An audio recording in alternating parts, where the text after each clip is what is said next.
The 2024 edition of March Madness Men's College Basketball Tournament takes new heights in day one. The Fighting Illini move on, while Sanford loses a close one to Kansas. We'll tell you why. The Chicago Bulls had a mid-week as usual. We'll preview the 2024 Chicago White Sox, and our girl, Miss Christien, the Queen Manika, returns. All that and much more as the Friday edition of Second City Sports starts right now.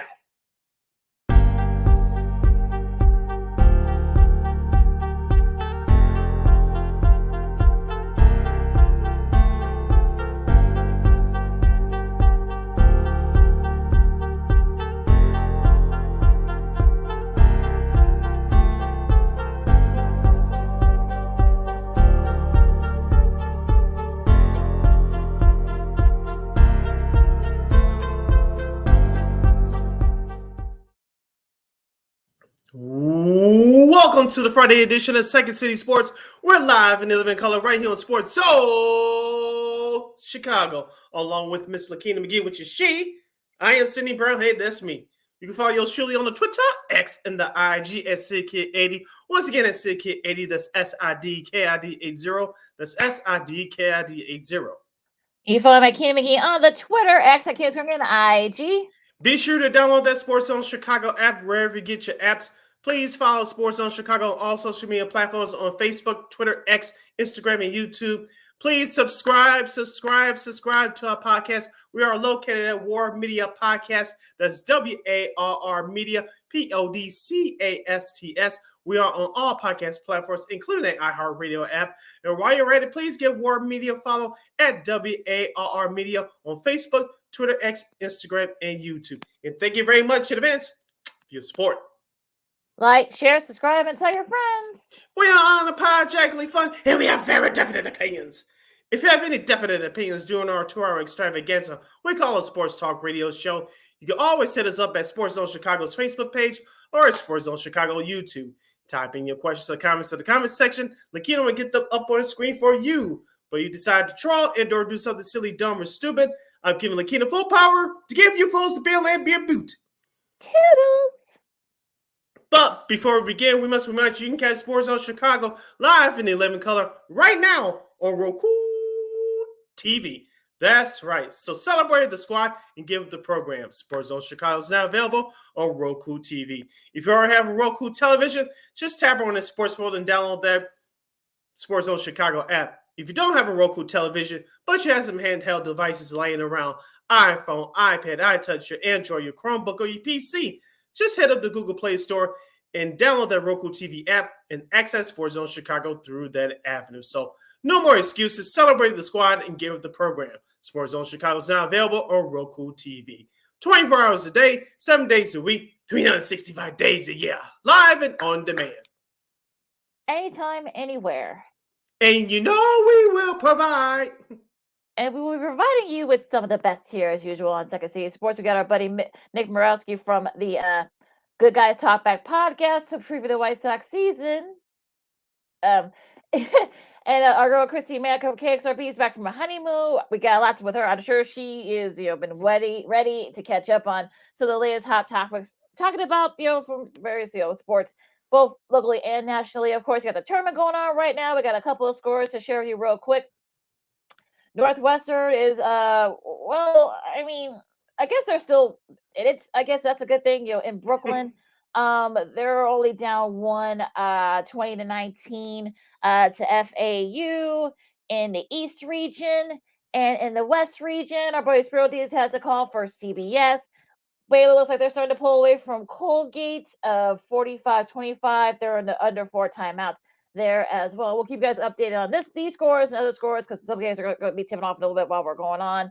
But first, Sid, yes, USC had their pro day, and Caleb Williams, they had, I guess some, a lot of the people here in Chicago that cover the Bears here. I thought the CHGO Bears guys were over there, and I'm just like, I don't.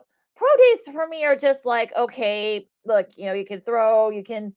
Pass. Okay, you thought, new wide receiver Keenan Allen was there.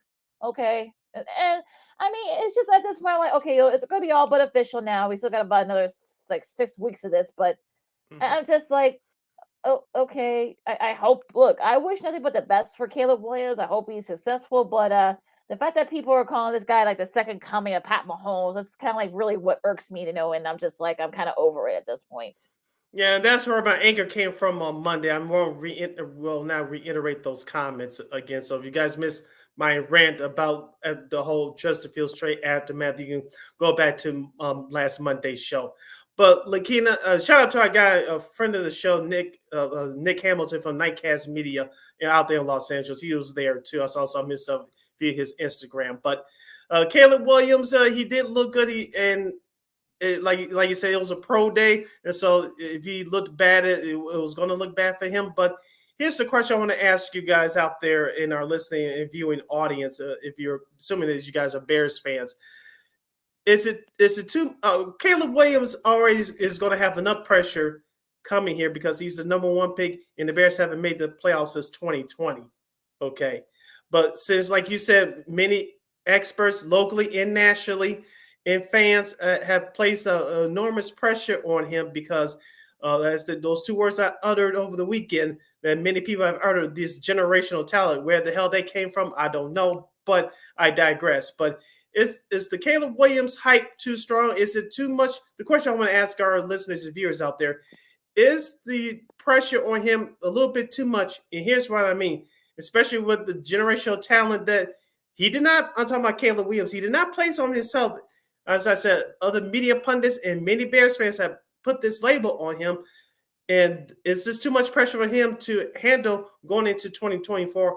I think so because like I said, the pressure was not put on by Caleb and his crew. It's been put on by media and fans. And I think that's why I'm so annoyed about it, Lakina. And I think it's unfair, but Caleb sounds like a stand-up guy. From what I've read and heard, he's a confident leader. He's confident in himself. And I saw the interview. He was on FS1 yesterday with Colin Cowherd following his pro day workout, and he said that he liked Chicago if he was selected here, and he heard a lot of great things about the city, about the fans, and things of that nature. But I think that it's a little bit too much pressure for him, only because that generational talent that many of you fans that bought that foolishness, y'all going to place him to become your savior and to save this Bears franchise. And I think that part is unfair. You listen to Second City Sports on Chicago. Lakina McGee, Cindy Brown with you.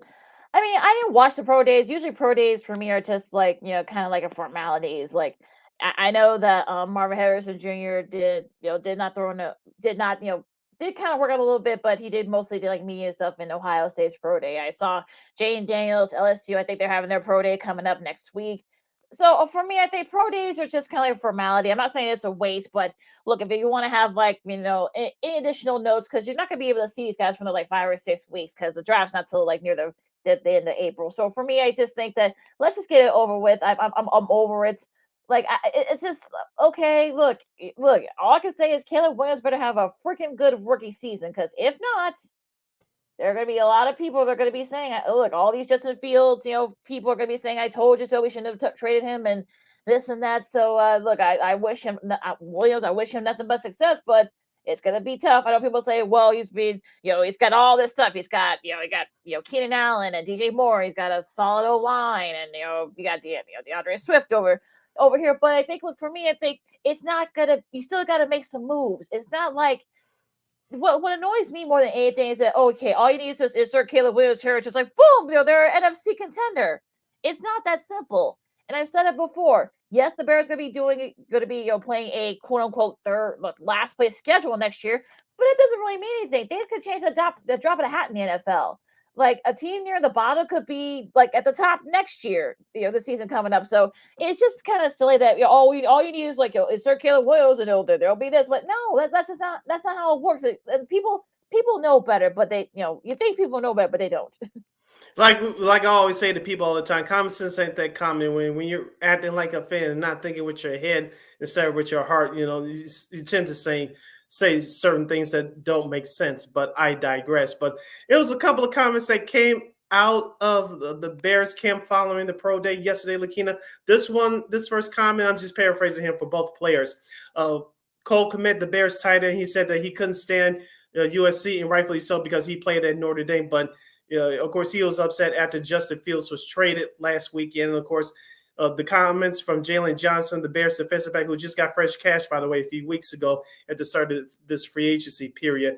He said, I'm just paraphrasing here, he better not come in here with all that Hollywood stuff. If he does, he's going to get it. But at the same time, he kind of cleaned it up and said that we're going to try to push his buttons, but to do it to make him a better player. We're going to do our best to try to learn from him and things along those lines. But Lakina, I'm not going to sit here and say that those comments could potentially divide the locker room. We know that many of those players that were on the team last year back Justin Fields, but they got to get used to a new teammate. And yes, Caleb Williams are going to have some growing pains, but I know comments like that depends on what type of locker room that you have that could divide the team. I'm not going to say that it's going to divide this team already because it's a very young core that the structure of this roster is still being set right now. But I kind of found those comments a little bit startling in the beginning from Jalen Johnson until I heard the audio. I was like, okay, it wasn't as harsh as maybe some people would have thought at first. Yeah, I mean, I heard his comments. Look, I would say just be Green Bay first before you start talking about anybody. I mean, that's the kind of thing. Even if he was saying it, trying to be, tongue in cheek, ha, and that's and that. But like, this is the kind of thing where you're just like, well, oh, okay, stop. I mean, I'm at that point where I'm just like, stop talking. Stop talking. All right. Stop talking. Stop talking. Like, it's just silly though, those comments. Like, even if, like I said, even if you're just saying it just or trying to be tongue in cheek about it, it wasn't funny. So, for me, it's just like, Jalen, just be quiet. I mean, Coco just like, whatever. I mean, like, it was just, okay, yeah, of course he's going to say that. He said, look, USC and Notre Dame are rivals. So, of course, I'm going to expect him not to say anything nice about him. But, it's just, for me, I'm over the whole thing at this point. I am. Yeah. And it looks like we'll be over this segment in a couple of seconds. I just want to wrap up by saying this, Lakina. Caleb Williams is going to have the most pressure than on any first-round Bears draft pick that I can remember in my lifetime. And yes, the Bears haven't made the playoffs since 2020, and a lot of people are upset that Justin Fields was traded and for what the Bears got back. As we told you, we weren't upset of what they got back in terms of Fields. That's a whole nother conversation. We told you guys what was going to go down in terms of that aspect, but it's clearly been a divided line. And like you said, Lakina, if and when this Bears team starts winning, some of this, I'm not going to say the entirety of this anger that the many Bears fans have right now, but a lot of it is going to go away. And, we live in the moment because things are not looking great for your franchise, and we get that. Fans want things to change, and I get it. But I think the Bears, as I said before this all season, Lakina, I'll continue to say it again, and Ryan Post continues to push the right buttons. No, you're not going to score A+ on every move, but I think this team is closer to a playoff team. Now, Super Bowl winning contending team, no, but I think they're close enough to at least make it to the playoffs. Between 9 and 10 wins should be the expectation next year, despite what kind of type of schedule they have. We'll see. We'll talk about when the schedule comes out. We still got a couple months for that. So, and anyway, this segment is now closed because thank God, because I did not want to talk about that anymore. We got the March Madness coming. Yeah, March Madness coming up next. Well, no, like I said, I'm over it. The whole thing is just kind of asinine. But all right, so let's after this, we'll talk some college hoops and some March Madness going on the men's side. Of course, we've already had a big upset. Of course, Illinois with a nice win against Morehead State. Northwestern's in a fight right now against FAU, and some of the games are coming up next today, and a whole lot more. Lakina McGee, Cindy Brown, Second City Sports, Sports in Chicago. We'll talk about brackets coming up right after this. This year, my mom got me the perfect bag for back to school. These colorful binders help me stay organized. These headphones are just what I need for studying. These new sneakers are just what I need for the new year. This jacket is a real must-have. My parents got me the skateboard I wanted. It's pretty cool. These scissors really come in handy in art class. These colored pencils too. These new socks, they can be a real lifesaver.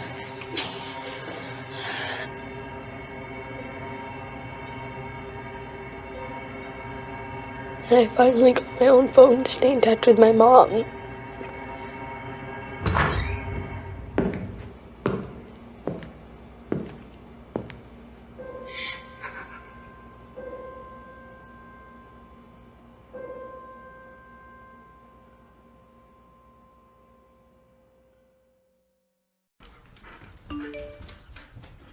Trisha's having a sleepover tonight. Can I go? I wonder about Lucy's friends. What should I say? I know you're only 10, but one of these days a friend will offer you a drink. And alcohol at your age can lead to so many things. None of them good. So can I go to the sleepover? Lucy, I want you to promise me I something. finished my homework. Bigger promise. If there's any drinking, I want you to say, "No thanks, not my thing." Mom. I promise you, your real friends won't care. Deal? Sure. Really? I promise, Mom. They really do hear you. Did you pack your toothbrush? For tips on how to start the talk, visit underagedrinking.samhsa.gov. A public service message from the Substance Abuse and Mental Health Services Administration.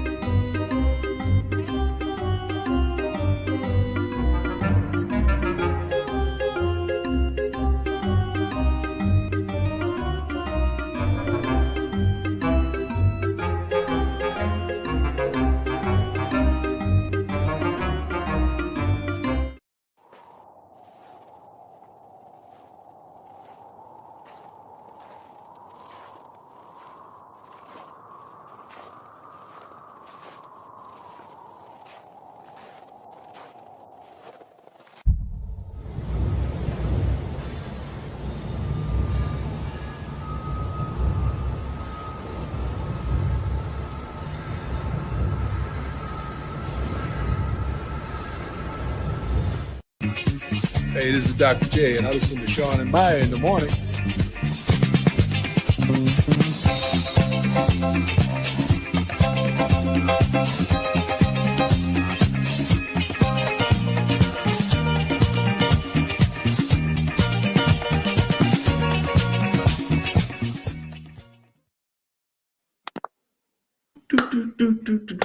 Welcome back to Second City Sports, the Friday edition. We rocking and rolling and rocking right here on Sports Zone Chicago. I'm Sid, that's Lakina. You can follow yours truly on the Twitter, X, and the IG at SidKid80. Once again, that's SidKid80. That's SIDKID80.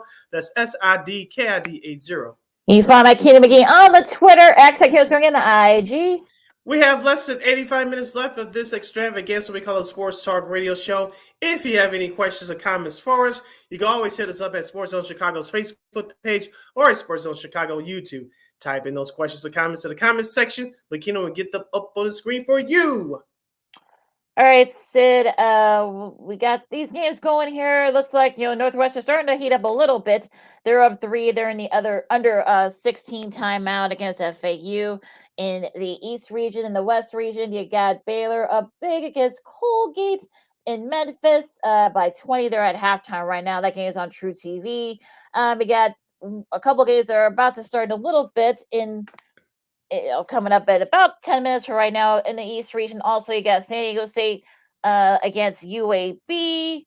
That's coming up in a little bit. So that game is going to be starting soon. But let's talk about yesterday's games. Staying in the East region, you got Illinois with pulling away from Morehead State. I mean, they had a little bit of trouble. They're only up 1, but they're 3-point in their defense. Terrence Shangy had 26 points, and that's what propelled them to pull away from the Eagles. Yeah, the Morehead State Eagles started out the game hot, shooting 3 of their first 3 shots from beyond the yard. And Illinois, as you mentioned, they had to settle down and catch up. And they forced their tempo, I believe, in the end of that first half. Of course, as you mentioned, midway through that second half, they asserted their dominance. And Terrence Shannon Jr. continues to amaze. For those of you that haven't seen him play, watch him play tomorrow against another opponent that we'll talk about in a minute. But Terrence Shannon Jr. led the way for the Atlanta with 26 points, while Jordan Latham for Morehead State led the way with the Eagles with 23 points. But Lakina, we talked about on our last two shows last Monday and during our college basketball special last Sunday night. And I said other guys will have to help out Terrence Shannon Jr. and their bench is going to have to play a big part. And you saw that yesterday with Dame Danger, 21 points, including 9 for 9 shooting. He also grabbed 8 rebounds. But also, too, Marcus Dozmak, he did struggle yesterday, but he did pick up a triple-double, scoring 10 points, grabbing 11 rebounds, and dishing out 10 assists. You like the way that he played yesterday, even though he struggled shooting from the field. Also, too, Coleman Hawkins, I like the aggressiveness he had early because, in my opinion, he settles too much for that three-point shot, just like the rest of the team. But even though he did score 10 points yesterday in the beginning, I like the way he was aggressive because if you notice, Morehead State early in that first half, they were guarding the perimeter very well, like most teams do against Illinois. Illinois was starting to drive that ball to the basket, and Coleman Hawkins was one of them with that breakaway dunk midway through that first half. Yeah, that's going to be interesting too. I think that's going to be the key here if you're Illinois. If you want to make sure, especially if Shannon Jr. doesn't get it going, you got to depend on guys like the Mans and Hawkins to kind of like pick up the slack for them. So it'll be interesting to see if Illinois can keep it up because they're going to have a very tough opponent. Yes, they are a double-digit seed, but they're not going to be. They can't take them very lightly. We'll talk about them in a second, but I want to talk about some of the other scores coming out right now in the West region. North Carolina, no trouble with Wagner. 22 points from RJ Davis, a solid showing for them, doing what you're supposed to do to a 16 seed. Arizona, no trouble with Long Beach State. Killian Boswell had 20 points, I should say, and this is one more game than Arizona won last year in the tournament, so I guess they were able to avenge that loss. That's in the West region as well, staying in there. The East region, Iowa State got a little bit of trouble with from the Jackrabbits of San Diego State, but Milja Milosevic, you may try saying that name 5 times fast. He had 19. The big guy up front for the Cyclones, he was able to propel them. They pulled away from the Jackrabbits. Tennessee, no trouble with St. Peter's, so no Cinderella run for St. Pete's this time. Tennessee took care of them. Dalton Knecht had 23 points. Creighton, no trouble with Akron. This is in the mid. Both these games were from the Midwest West region yesterday. Mm-hmm. And probably the biggest upset so far this tournament, Oakland, not from Michigan, not from California, but from Michigan, just outside Detroit. They're the champions from the Horizon League. They beat Kentucky 80-76. Jack Goki had 32 points and a very impressive showing from 3-point range, especially in the first half for Mr. Goki. And we talked about this team, this Oakland team. Just a fascinating story all around. Trey Townsend, who of course is their junior, and his dad Skip, who's actually a photographer now, a recreational photographer for Prudential, the company. He was actually at the game yesterday, taking some photos, and he was able to see his son and stuff. Of course, we talked about Greg Kempe during our preview. Been there 40 years. He actually coached Skip back in the day. So it shows you how long he's been around.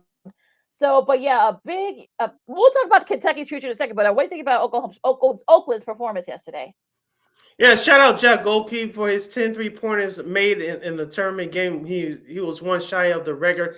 And for those of you that missed it, he was on Pat McAfee's show earlier today. Go back and watch it on YouTube. Just type in Pat McAfee show. But Oakland, Lakina, you could tell they were in control for the majority of the game. They led 38-35 at halftime. I know Kentucky made a run of it late, but as we like the NCAA tournament every year, like we said, you give these mid-majors teams just a little bit of hope, leave that door open a little bit, they'll take advantage of it. I know we'll get to the other 11 seeds that won yesterday in just a moment that took advantage of some miscues for some higher seeds. But Oakland, they were very aggressive. They were confident. It looked like every shot they took, they made it. In Kentucky, this is what happens when you have a bunch of freshmen on your team, and they haven't been through these situations enough to be tested and know what to do in tough times. And that's what happens around this time. You separate yourselves from the men from the boys,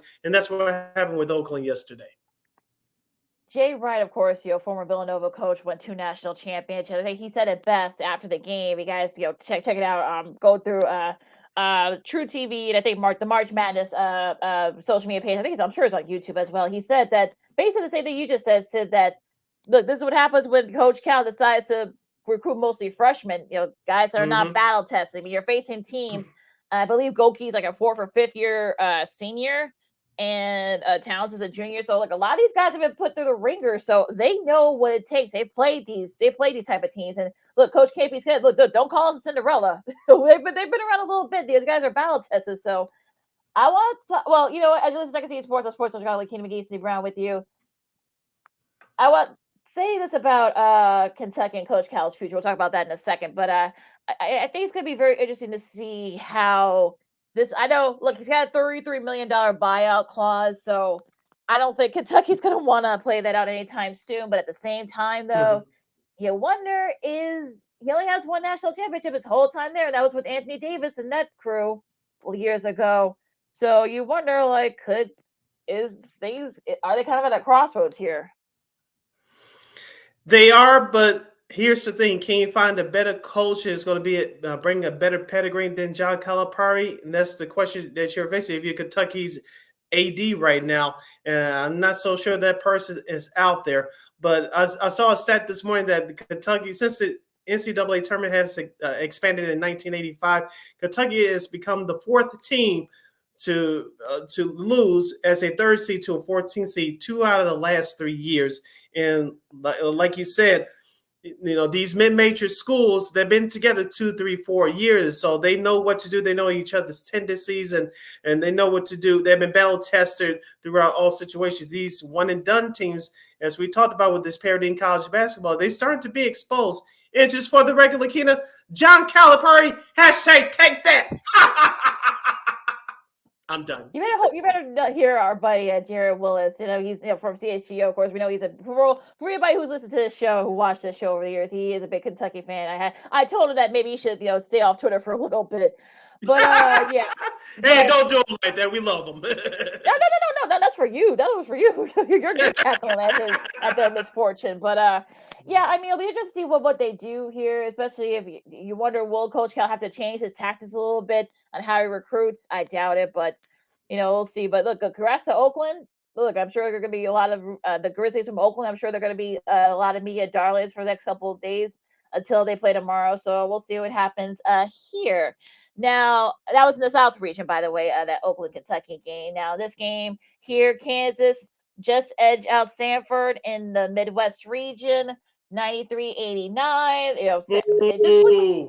Yeah, well, I mean, look, Nicholas Timberlake, he helped. He kind of with McCullough not, Kevin McCullough not there. You got to think guys like Timberlake are going to have to pick up the slack, and he did. He had 19 points. He was 6 for 7, 3 for 6 from the 3. He was actually fouled, and I told you this morning. I said it was the way he fell. If he had just like stood up like this and said, maybe they would have called a foul. But the fact that he fell kind of like on his tuchus, that's what ended up happening. And it's not the first time that this type of stuff has happened. So I think for people, because I've heard people say, well, Kansas got it because they're Kansas. But I'm like, look, it is what it is. But look, Stanford, a very nice nice run by Stanford. They kept Kansas on their toes, and look, but it was just too much Jayhawks. Yeah, give Stanford credit. They came back from a 22-point deficit, and they just couldn't get that bucket to get over the hump. But even after Timberlake made that 3 with under 2 minutes left to go, I believe it was up by 6 or 7 points. Stanford came right back, and then of course that unfortunately dumb foul call, like you said, if Timberlake didn't fall like the way he did, the whistle wouldn't have been blown. Now, I will say this, everything happens fast in real time, so I'll give the referees just a slight what you would call a benefit of the doubt, but you saw clearly on replay, you saw that the defender from Sanford blocked the shot, and so that could have changed things for Sanford. Maybe they would have pulled out the upset. In my opinion, they would have pulled out the upset. I told you, Lakina, that due to Kansas's injuries, especially to their front line, I thought that Sanford had a real good shot. But shouts out to Hunter Dickinson, who did play last night, 19 points and 20 rebounds. Kansas, they won the game on paper, but if you really looked at that contest from start to finish, they survived. But at this time of year, it's not about side points, it's about when you won or lost.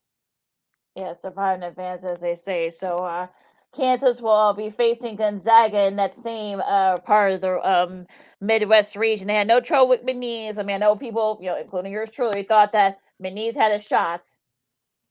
But look, it came just simply to this. Gonzaga made their threes. McNeese didn't. They were missing some very easy shots. And I'm just like, I don't know if it was nerves, because, yeah, granted, it's been a while since they've been in the tournament. We'll talk about McNeese. But even still, this is your chance to shine. This is your chance to kind of like get it going. So I think, look, Gonzaga, yeah, you give them credit, but the McNeese they totally wet the bed. Yeah, Anton Watson was the man of the hour for Gonzaga. He had 13 points, 13 rebounds, and 9 assists, 1 assist shy of a triple-double. I know McNeese State made a run of it late, but like you said, Gonzaga was hitting their shots, and that's what it's about at this time of year, making your shots, having great guard play, and playing strong defense down the stretch. And Gonzaga did that yesterday. Their offense was too high, and that's what carried the day for them.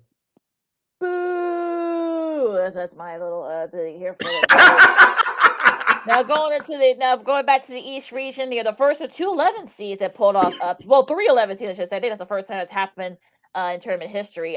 Duquesne, that's going to be Illinois' next opponent in the East. They beat BYU 71-67. Day Grant had 19 points for Duquesne, and if you remember, of course, they got in, winning the A10 tournament. They probably would not have gotten in had they had not won the A10 tournament. So they got it. I know people were kind of wondering. They were kind of like the thing. Of course, Keith Dambritt has said on Monday that he's going to retire. So they're not going to let him retire just yet. So he's got another game to coach. But yeah, nice win for the Dukes against BYU.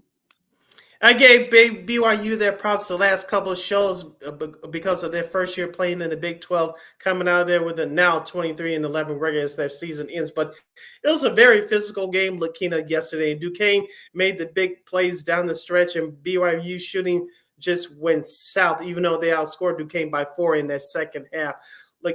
Previewing this game, just for a moment, Lakina, between Duquesne and Illinois for tomorrow night at 7:40 p.m. Central Standard Time. As we talked about before, Lakina, Illinois, they can lock down defensively when they want to, but Duquesne is a very physical team, and I'm worried about Illinois being outmanned if they're not hitting their shots. Well, like I said before, I mean, if they hit their threes, they're fine. But if they let Duquesne hang around, look, there's a team that'll wear you out physically. And look, Illinois, they played the Big Ten, so they shouldn't have no trouble. But you got to think, they're going to want to kind of extend their coaches. I'm talking about Coach Danford. I'm talking from Duquesne. I'm sure they're going to want to extend their run a little bit. So, yeah, they're going to be playing a lot of motivation themselves. So it'll be interesting to see what that game tomorrow. Now, the second 11/6, you've got in the Midwest region, Oregon continuing their hot streak in from the Pac-12 tournament. They got in, wouldn't have gotten in otherwise.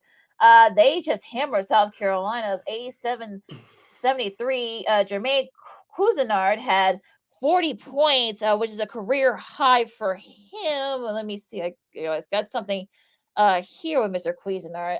He also had 7 assists. He made 7 threes. The splits, this is amazing. 60%, 50%, 100%, free throws, field goals, 3-point and free throws. He committed no fouls. No one in the last 25 years, in either men or women, that has done all that in any game against a Division I opponent. So a really nice look. Dana Altman, look, like I said, some people were saying that maybe Dana Altman might need to be on the hot seat. Well, his guys are saying not so fast. Also, too, on our last 2 shows, we talked about Infala and Dante, their big man for the Oregon Ducks. He made a big contribution as well, scoring over 20 points and grabbing 8 rebounds as Oregon controlled the paint from start to finish. Looking at South Carolina, even though they had a nice year, they did not have a chance. The only standout was Michi Johnson, who had 24 points, but Oregon controlled the tempo throughout. They controlled the paint as you need to do at this time of year. And Oregon is moving on to the round of 32. Yeah, so we'll see how Oregon does the next round. Now, another 11 seed that made a big, somewhat of a big upset, but I don't think there's a really big surprise. North Carolina State continuing their run. Yay! They beat Texas Tech. Yeah, they beat Texas Tech in the South region, 80-67. Den Middlebrooks had 21 points, which was a season high for him, and it was really, look, Tech just couldn't get it going. I mean, that's another team that depends on the three a lot, and that's what got them here. As we talk about all year, Lakina, at this time, guard play and inside play will win you a lot of ball games offensively, and that's what North Carolina State has. We talked about them on our last two shows. DJ Horn, they're guarding DJ Horn, and then Dare. Sorry, my audio went out. Go on, Lakina. No. Just so you said the other DJ. Yeah, I know they got two DJs on the team. DJ Horn and DJ Burns on the DJ Burns. Yeah, on their big guy. He was in foul trouble yesterday, but Horn stepped up as you mentioned. A couple other guys stepped up. Diarra as well stepped up, 17 points and 12 rebounds. Lakina, this North Carolina State team, I told you. We were worried about the fatigue factor because they had to win 5 games in 5 days to get into the tournament, but they got that momentum going, and now they won their last 6 games, and they're going to be a tough out. So congratulations to them. They got away with one because of DJ Burns being in foul trouble. All 275 pounds of him, but it shows you that you can't just win on just with one guy. You got to win as a team. We got to go through the rest of these games because I want to preview some of these other games that are coming up today. Okay. Dayton came back from 17 down in less than about 12 minutes left. They came back and they beat Nevada, the Wolfpack. This is the first round in the West region. Deron Holmes led the comeback for Dayton. He had 18 points, shot some big threes there. In the Midwest region, also another 7-10 matchup. Texas, no trouble with Colorado State. Dylan Dessou had hit some couple of big shots late there to help Texas hold off the Rams. Wazoo held off Drake 66-61. Isaac Jones had 20 points there. That is in the East region. And the last but not least in the West region, Sparty, Michigan State, they had no trouble with Mississippi State. Tyson Walker had 19 points, and the Bulldogs just couldn't get it going on offense. Yeah, Tyson Walker did. AJ Hoggard contributed as well. And so Michigan State, as we talked about before, around this time of year, head coach Tom Izzo has his guys motivated, prepared, and ready to go. You saw that yesterday. I want to go back to that Colorado-Texas game real quickly, Kina. Colorado State just couldn't get it going offensively, which is an understatement. They scored a total of 11 points in a half. How can you do that, especially in today's game? Yeah, when it's all about scoring. So I think it might have been fatigue though, because remember they had to, of course they had to travel, to Dayton, and then they had to travel to. So yeah, I mean, maybe that kind of played a factor. But yeah, but give them credit, they were able to kind of get it going. So at Texas, they told them the second round. Now going to today's games, of course, Northwestern, the East region, looks like Boo Boo is getting it going. They're up 7 with their goal. They're about to the under 7 timeout in a little bit. So if you're FAU, you better get it going here. In the West region, Baylor, no trouble with Colgate at the moment. In Memphis, San Diego State and UAB, they're about to tip off right now. Western Kentucky and Marquette, that's the South region. That's going to be at 1 o'clock on TNT. Defending champion UConn, they got Stetson at 1:45. Well, after that Northwestern FAU game on CBS. The Cologne School. Yeah, for Florida. New Mexico and Clemson, that should be a fun one. That's going to be the game after the Baylor Colgate game on True TV at 2:10. That should be a fun one. Auburn against Yale, 3:15 on TNT. In the East region, New Mexico and Clemson are in the West region. Florida and Colorado, that should be a fun one. The South region, that's at 3:30 on TBS. In the nightcap, 5:50, you got Nebraska and Texas A&M. That's the South region game. I can't wait for that one. That should be a good one there. I'm getting old Big 12 vibes from back in the day because these used to be Big 12 rivals. That should be a fun one. Duke against Vermont. That's at 6:10 on CBS in prime time in the South region. Purdue and Grambling at 6:25 on TBS on the Midwest region. I mean, Purdue should be able to get past the Tigers, should they? Yeah, shout out to Grambling for winning their playing game the other night, coming back from double digits. Shout out to them. Yeah, first game, for win their first game, their first appearance. So they could definitely hang their heads high on that one.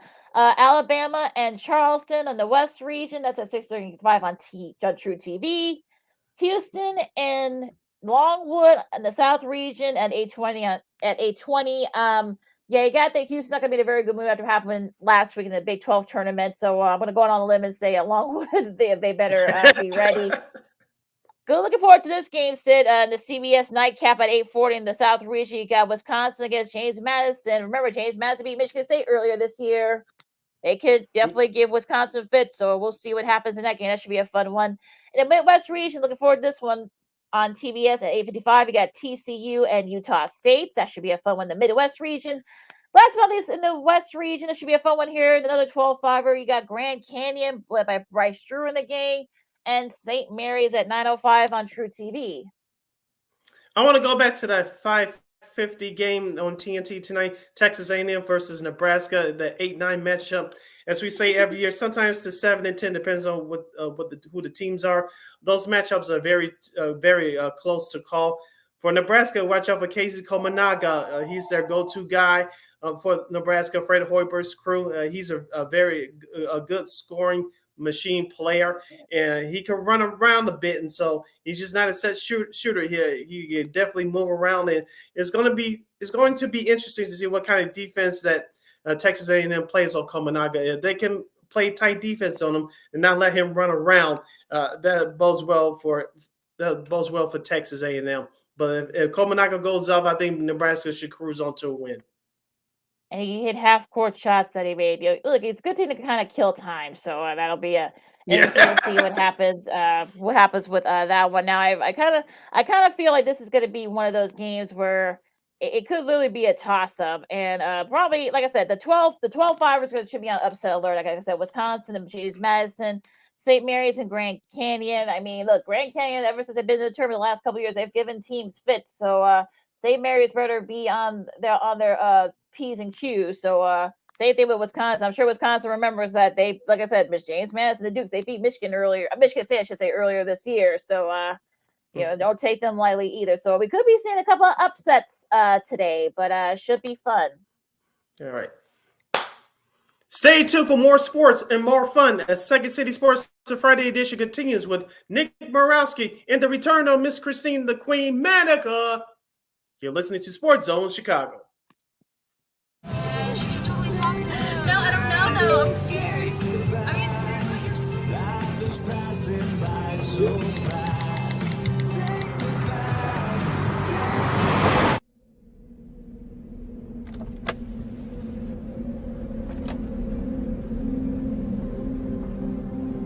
Do you know that you're in my lane? No, not at all. Are you not paying attention? Are you texting? I was just checking in with my mom. I was telling her that I thought we'd be home by 6. It's okay. There's enough time.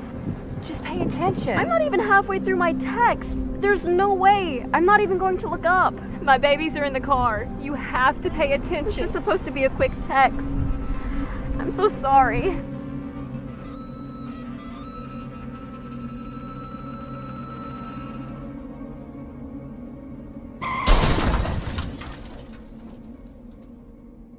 Hi, I'm Tom Brady, the director of DODEA. September is National Suicide Prevention and Awareness Month. The simple act of reaching out and caring for those in our communities is something we all can do. Just being there for someone you care about can be a tremendous first step in getting them access to confidential resources and support that they need. It only takes one person and one small act and 1 minute to make a difference. Let's make a difference.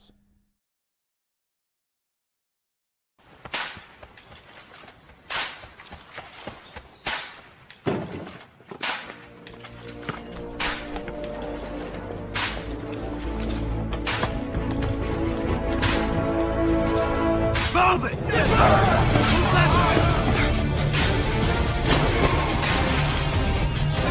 Many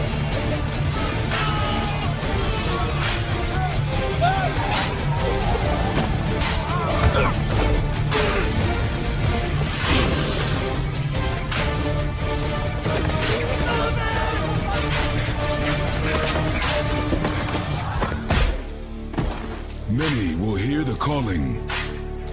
Few will earn the title. United States Marine. The few, the proud, the Marines.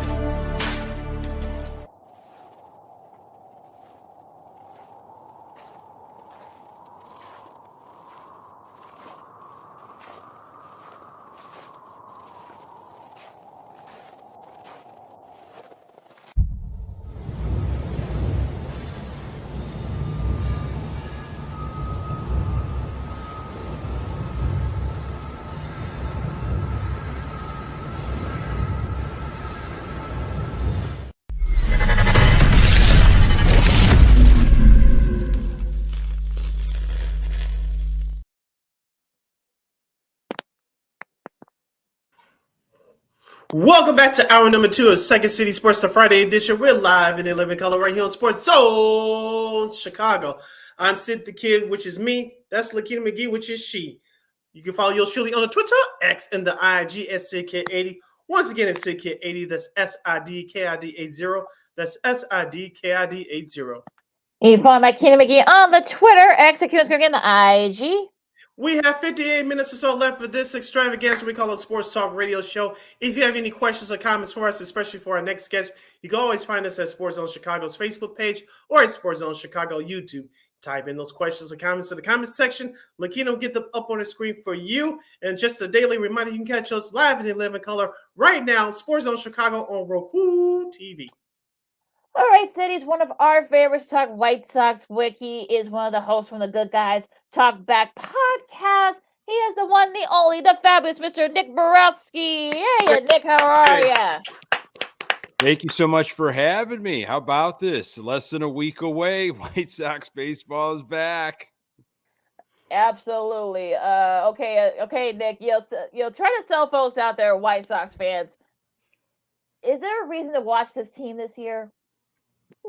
Yes, there are reasons. I wouldn't personally get caught up in the wins losses, the number, the amount. Is it going to be 8 more wins? Could it be 10 more wins?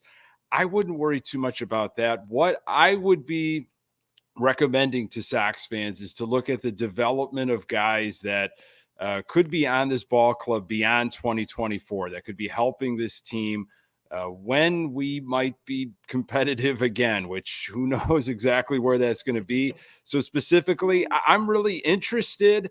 I don't know if excited is the right word, curious maybe, in guys like Garrett Crochet and what he is going to develop and how they're going to utilize him. Very curious to see how Michael Kopech responds to his role now in the bullpen. Is that just temporary?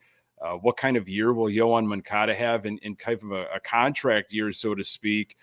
Can Luis Robert Jr. follow up what he did last year? So I'm kind of naming a lot of individuals, and then you got to look at like Jordan Leisure and Nastrini, young pitching prospects that could be, arms that the Sox build around moving forward. So there's a lot of like individual stuff to look at.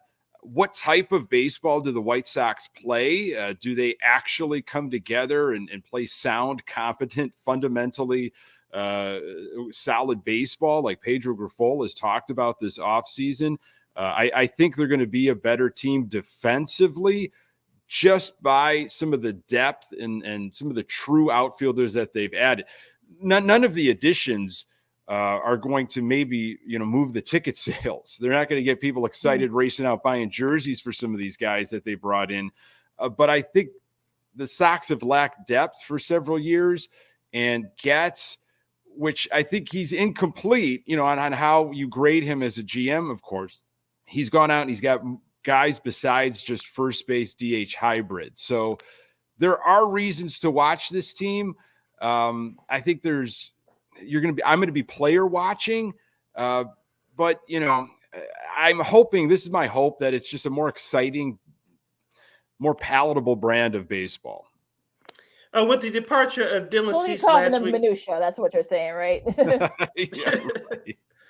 With the departure of Dylan Cease last week, of course, now Garrett Crochet has been named the opening day starter against the Tigers 6 days from now. I know Crochet was shut down last year, coming back from Tommy John surgery from now 2 years ago. I know he's been getting spot work here and there so far through spring training. Give us your thoughts about Crochet. What do you expect for him this year?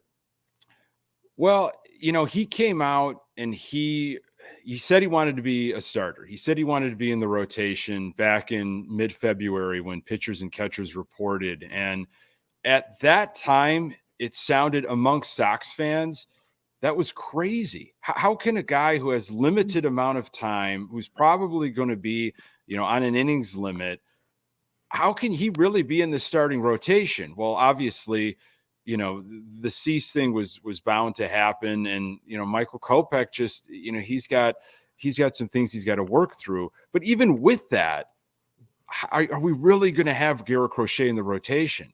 Well, he talked it up. The organization talked about it. And when the organization gives it really time and thought and press and puts it out there in publications, that to me felt like there's something to this. There's some smoke here. Now, look at his numbers. Now, again, they're spring training numbers, and everybody will tell you, well, you got to take it with a grain of salt because it's Arizona. Look who he's pitching against.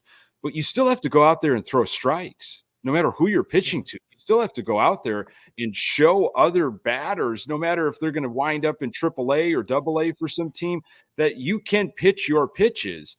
Now, I was out there in spring training for a week, and I did see him throw. And not only did I watch what he was doing on TV, but I saw him in person, and man, he looks electric.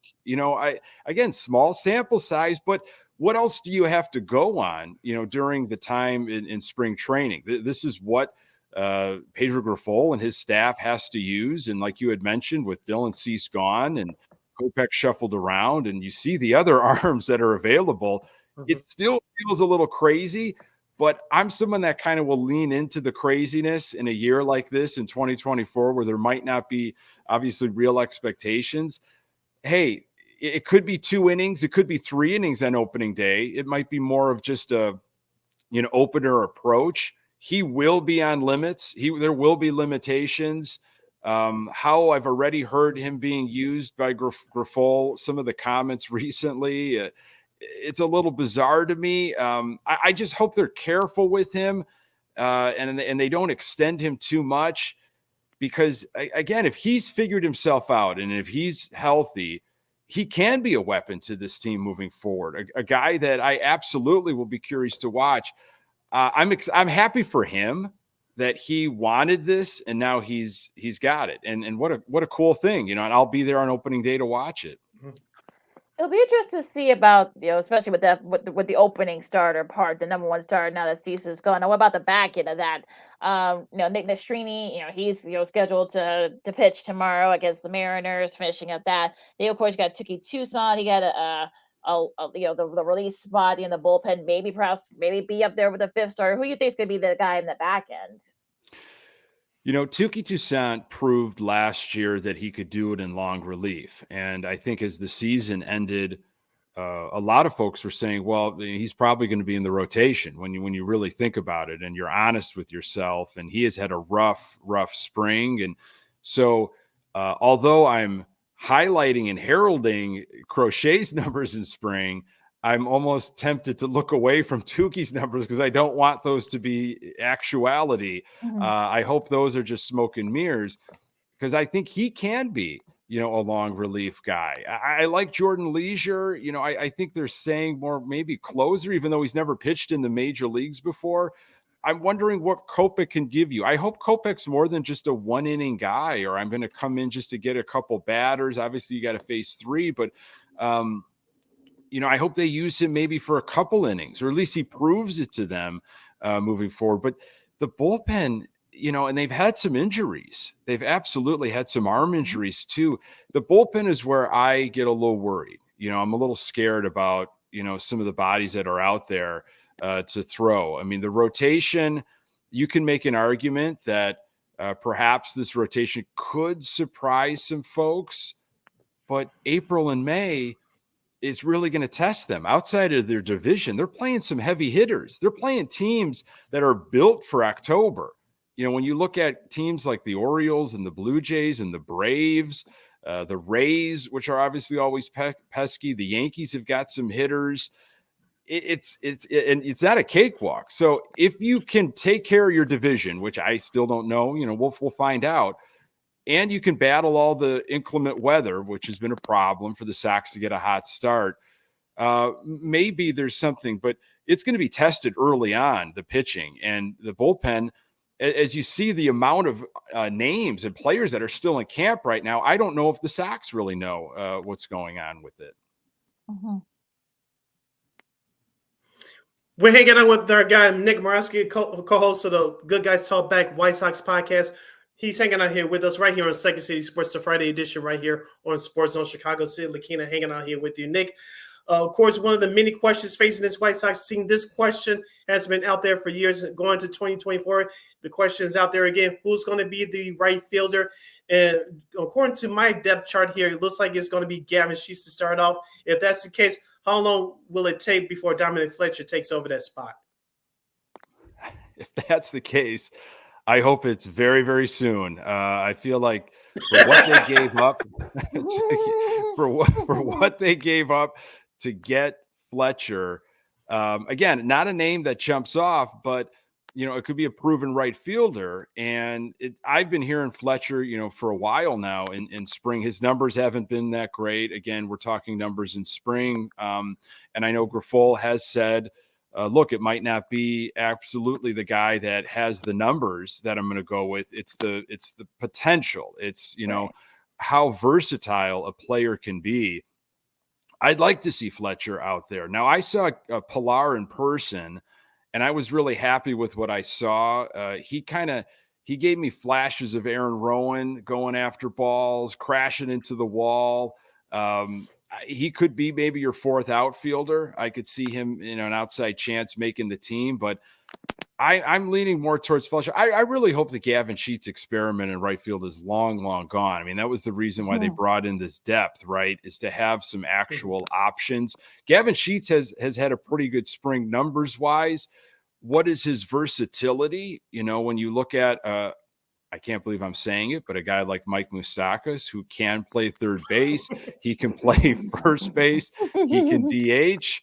Okay, we're actually going to entertain this. Well, Sox brought him in, and he can be a little bit more versatile than a Gavin Sheets. There's obviously an age difference. And then what does that say about Gavin Sheets? Look, I'm sure Gavin Sheets is a really nice guy. I've heard he's a really nice guy, and he's probably a good clubhouse guy. I don't know where he absolutely fits on this team with how Grifol and Getz have talked about really developing this, this clubhouse. The Yoan Moncada thing is interesting, Nick, because he's been okay, but he's kind of been in and out. I think health is going to be a big factor for Moncada. Where do you think he's going to be this season? I don't believe he ended up having surgery. It sounded like he had a lot of like physical therapy. Yeah. And, if you've ever dealt with lower back issues, nerve issues in the back, if you depending, it's all a different situation. Every body has got a different situation. And it sounded like the professionals were like, physical therapy, exercise, rest. And if he did his homework and he did all of that throughout the off season, which once you graduate from PT, you're not done. I mean, you're given a homework assignment of these are the exercises you need to do on a daily basis for months and months. And if he's been doing that, and we are really to believe that he is feeling absolutely healthy and in great shape. And, I like how aggressive he was. If he wants to be the number 2 hitter, I don't look at him as a number 2 hitter necessarily in terms of what the number 2 hitter is throughout baseball. I don't find him to be really that dangerous guy, that masher that a lot of teams have that they put in their number 2 spot. I hope Grifol, Grifol was just talking when he discussed bunting and all this other stuff and sacrificing himself. I don't necessarily want to see my number 2 hitter doing that at this day and age. That's not what I think of it. But if he can get back to those power numbers, and he looked pretty good, in spring. I mean, he's played. He was scratched, I think, just due to an illness a couple days ago. I don't think it was anything like injury related. This is a big year for him. This is a contract year. I mean, there's a lot of money on the table, and he's got to show people, whether it's the White Sox or other teams, I think it's really going to be other teams, that the gloves for me has never been an issue. I love his glove. He should be in the conversation for Gold Glove more than he has. I know he gets knocked for checking out sometimes, loafing maybe. I don't see it. I mean, he has been a reliable third base with the glove when he's right. And I can't imagine playing that position with a back issue. Just look at someone like Joe Creedy years ago that unfortunately his career was cut short because of that back injury at the same position. So the glove to me has been there, and I think will continue to be there. It's that power. It's the bat, it's the power, it's the discipline. And when he gets a pitch that he can hit, he's got to demonstrate that he can drive it. Not necessarily over the fence, but he's got to drive it in the gaps. He's got to make himself dangerous. So when he comes up to bat, a pitcher is fearful of this guy. That's what a number 2 hitter is all about. And if a situation presents itself where, he's trying to hit over a guy, depending on the game situation, if that's how Grifol and his staff are managing the game, sure, then he's got to be that Swiss Army knife, so to speak. But I think we're all as Sox fans hopeful that we can get the real sample size of Mankata that we were promised for so many years ago, and couple that with Eloy Jimenez and, of course, Luis Robert Jr. We don't know how that would result into wins necessarily, because there's a lot of other moving parts, especially on the pitching front that we had discussed. But if you could get those 3 guys healthy and on the field for 85 to 90% of the games, that would be awesome for a Sox fan to see. First baseman Andrew Vaughn had a good rookie year when the Sox won the division back in 2021, but the last 2 years he has struggled to find himself, at least offensively, at the plate. Where do you expect out of Mr. Vaughn in 2024? Are we finally going to see those power numbers that we've been waiting for ever since he put on the White Sox uniform? That's a great question. I've defended Andrew Vaughn for a long period of time, and I think a lot of it stems from there's no way a guy that was so built up out of college and, the accolades and how he was drafted. And we could say that about a lot of different draft picks, I guess, from the Sox during that era. But it just felt like he was going to be a hitter. How could you miss on this guy? So many people saying what they had said about Andrew Vaughn. This guy is going to deliver when he had the opportunity. And I thought last year it was going to be it. Abreu wasn't kind of the shadow of Abreu wasn't there. It sounded like he was healthy. He was going to be your go-to first baseman. He's finally playing a comfortable position instead of being moved all over the field and in question of what he's doing in any given day or series. And you didn't quite see it. And I was disappointed also, just like the ground balls and hitting into double plays. And I just didn't see him driving the ball like I wanted to see. Especially when he got the pitches to hit, he just couldn't. Everything was over the top, rolling it. He's come along as of late in spring training. He started out very, very cold, and he's been able to hit the ball a little bit more. For Andrew Vaughn, he, in my mind, was supposed to be a guy that was going to kind of hide and be quiet in a lineup that was going to be very, very dangerous with Tim Anderson, Eloy Jimenez, Yohan Moncada, and Luis Robert Jr. And not to mention, Jose Abreu a couple of years ago. But he wasn't supposed to be the guy in my mind that was going to carry the offense. But when everybody was struggling and everybody was scuffling, especially last year, a guy like Andrew Vaughn sticks out. It's like, well, where are you, Andrew Vaughn? Like, where are your numbers? What have you been doing? And and now I agree with that. It's like, still maybe you weren't supposed to carry the team, but at least give me those numbers, those at bats. Just the makeup that you know what's going on and you're disciplined and you can handle yourself at the plate. I don't know, Sydney. I don't know if this is going to be the year or not. Like, my gut is to want to will it to happen of like, this has got to be the year, right? Like, we're finally going to see it. Now is the time. But we've said that about a lot of White Sox players. Like, no, it's this year. This year, it's going to be really it for this guy. So I have to kind of say, I'll wait and see. But I think I'll say that this is the year for, I think, Andrew Vaughn to either prove it or the Sox have to really look elsewhere. I think they have to start making decisions long term, because if he doesn't deliver with what they had in their minds, how long then are you going to stick around with this guy moving forward? Don't forget the bunting, Nick. You forgot about all the bunting from last year. Yeah. Need to let the bunts, I think. Let's talk about Eloy. Let's talk about my favorite, and then Eloy Jimenez. Of course, he's banged up again. There's the rumors about the, I guess a trades perhaps, but what do you think? Can he? He's not going to play a whole season. I think we can all agree on that. But what do you think? Can he get the numbers that he needed? Perhaps maybe if Guest decides to make a move, to send him. Yeah, interesting that it sounded like there was some chatter, like Milwaukee Braves or Milwaukee Brewers seemed to be kind of interested, and there maybe wasn't there wasn't a real offer on the table. That kind of quieted in the off season, and I think that is obviously it's got to be out of fear of health. Like, what am I really getting from an Eloy Jimenez, and the lack of versatility, the serious versatility. I know he wants to play right field and he wants to be outfield. Like, I'd love to have a shot in the bullpen for the Sox. Like, give me an opportunity. Come on. Like, we all want different things, but it's not what you're going to get. It's what we really need. And we need Eloy Jimenez for his bat. He's got to stay healthy for his bat, because you saw what he was able to do towards the beginning of spring training, even towards the middle of spring training. He was on fire. That was exciting. I mean, he was ripping the cover off the ball. I mean, he was making some serious noise well beyond just the White Sox roster, but all of Cactus League and spring training in general. So,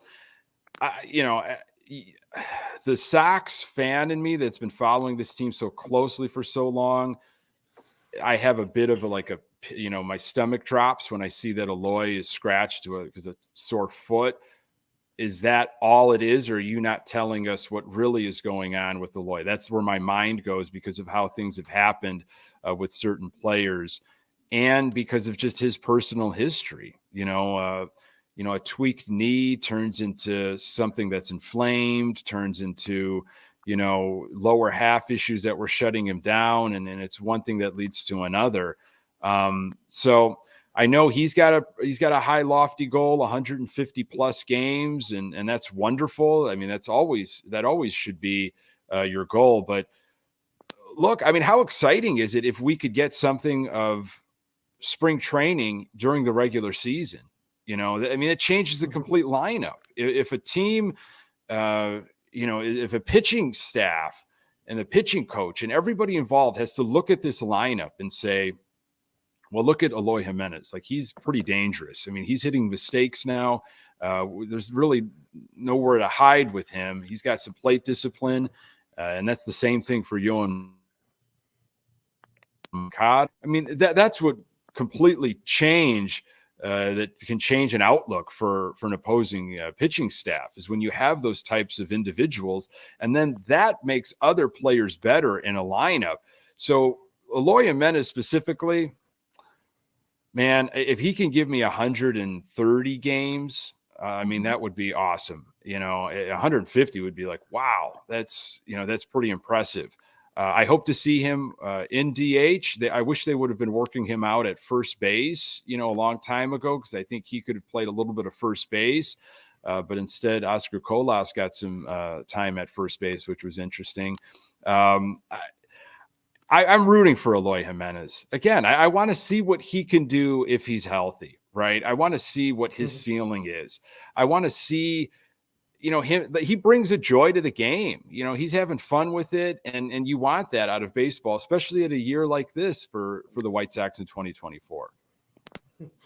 Last few moments with Nick Murawski, co-host of the Good Guys Talk Back White Sox podcast. He's hanging out here with us right here on Second City Sports on Sports Zone Chicago. City in Lakina with you.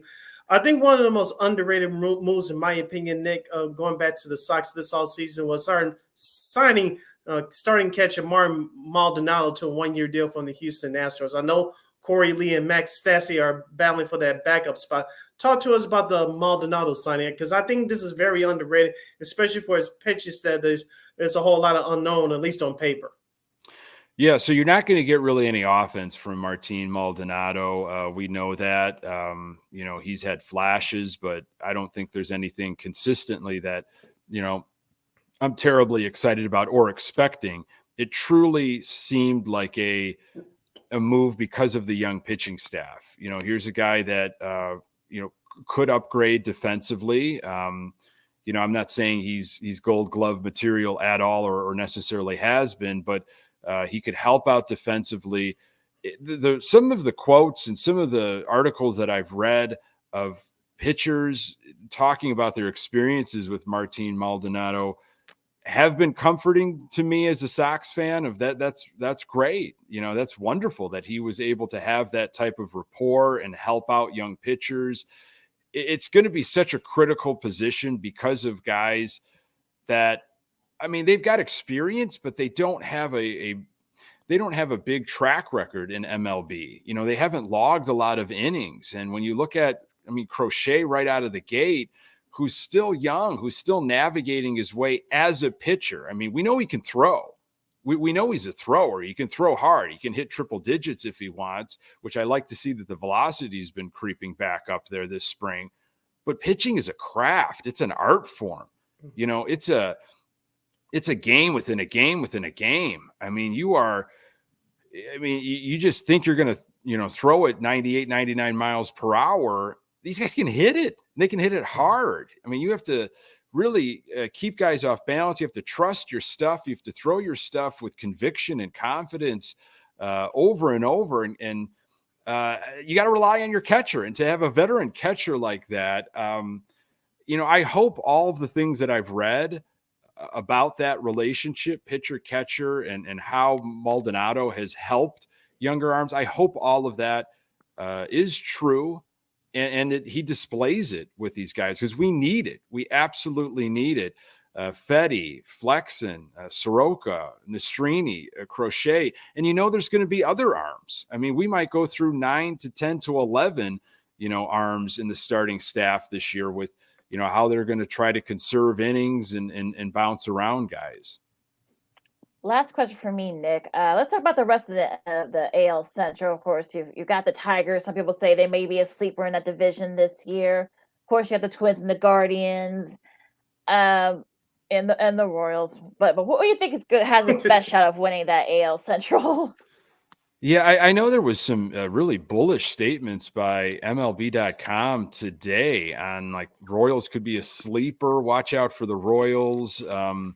They've got some exciting young players. They really do. I tend to go with, the defending champ in these situations. Now, nobody has really dominated the offseason from the AL Central standpoint, and which is usually the case, right? Which is why we get into these conversations of, thank goodness the Sox are in the AL Central. Well, nobody wants to take the division. Everybody kind of vies for that. Looking over their shoulder, okay, nobody else has made moves, so I'm kind of good right here. Tigers, I feel like have been a team that I've been kind of watching from a distance and have seen, the young arms that they've brought through. And, whatever you say about AJ Hinch, I think he can manage. I think he's a manager that I don't know if the Sox necessarily, missed out on, but they didn't get, of course, because we all know what happened during that fall. But Tigers are a team I would kind of watch. They just seem like they've got some guys that, like we talk about Vaughn and some other guys, they're waiting for some of their guys. Is this the year that we get what we thought we were going to get from some of our arms, especially? So in a division that's so up for grabs like that, it's teams that have the depth, it's teams that have enough pitching, and they can take advantage of situations to win ball games with runners on. Like that's critical, is when you take advantage of those moments, which is why I think a lot of teams or a lot of fans are looking at the White Sox like, well, if they play a better brand of baseball, and they can swipe a bag here and there, and they do have better situational hitting, you never know. You sneak a couple runs by, but can your pitching hold down those leads? Can your pitching protect that stuff? I don't know. So, I mean, Tigers, maybe a team to watch.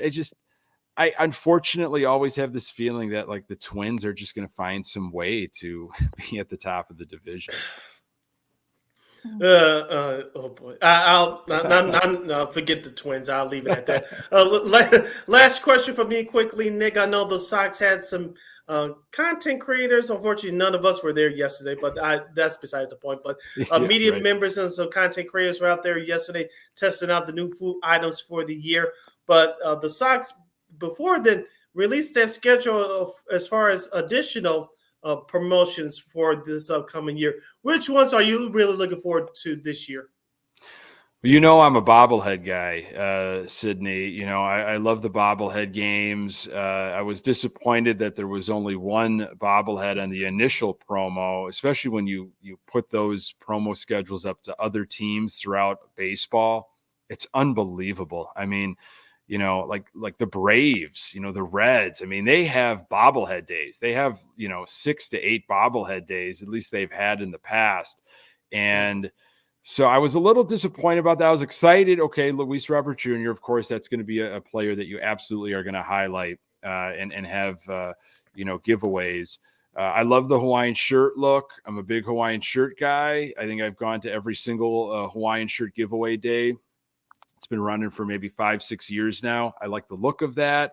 That crew neck looks really good. I think it's an early season giveaway, kind of a long sleeve tee or sweatshirt with that retro design. Mm-hmm. And then how about that Frank Thomas bobblehead, back-to-back MVP years, 93, 94. It's timely, of course, as we sit here 30 years after that strike shortened season, what could have been, which is a documentary in itself, but love seeing that they're giving some love to Frank Thomas on that. I mean, Frank Thomas has got his share of love with bobbleheads over the years, but what a beloved, icon in the franchise organizational history. So to do that one, that's going to be great. And an end of season one too. I think that's like in late August. So, I get the impression that they're kind of rolling out the same promos. It's like you got a football jersey, you've got a hockey jersey, you've got, an alternate jersey. They're kind of doing the same thing over and over, just new designs. I'd like to see some new things sprinkle in here and there.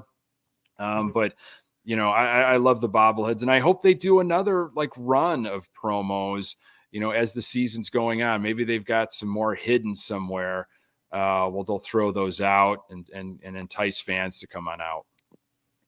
Oh, Nick, as always, it's been so much fun. Thank you so much for joining us today. Where people can find your podcast and listen to it, all that other great stuff. Sure. Thank you, Lakina, Sydney. Thank you so much for having me. I've got Good Guys Talk Back. It's a weekly podcast on Sunday nights. You can subscribe to the Good Guys Talk Back YouTube channel. Find the audio absolutely everywhere. It's Sunday nights at 9:15. And then I'm a contributor with Future Sox. And I've got a podcast out on Tuesday nights called Hot Takes and Heaters with Danny Miller. That is available wherever you find your podcasts, and subscribe to the Future Sox channel. And I'm still hanging around Twitter X at Nick_GGTB. All right, Nick, we love having you on the program. It's been a while. I just want to say personally, thank you for mentioning me in one of the episodes toward the end of last season.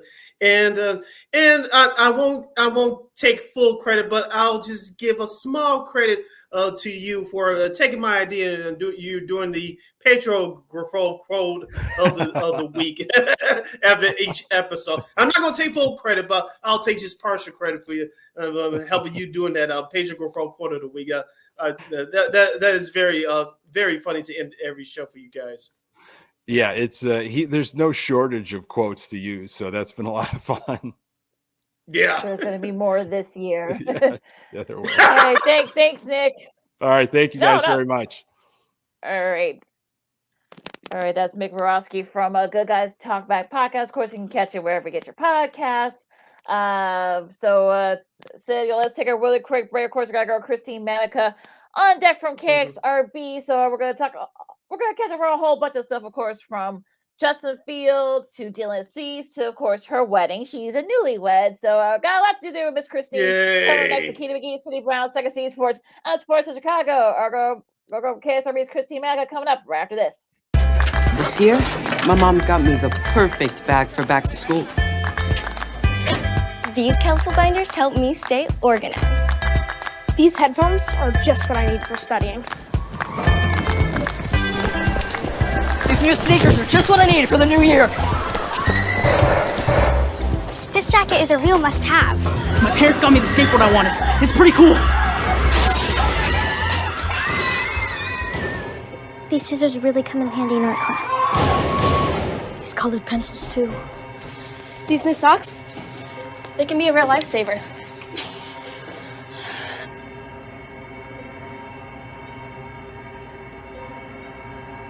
And I finally got my own phone to stay in touch with my mom.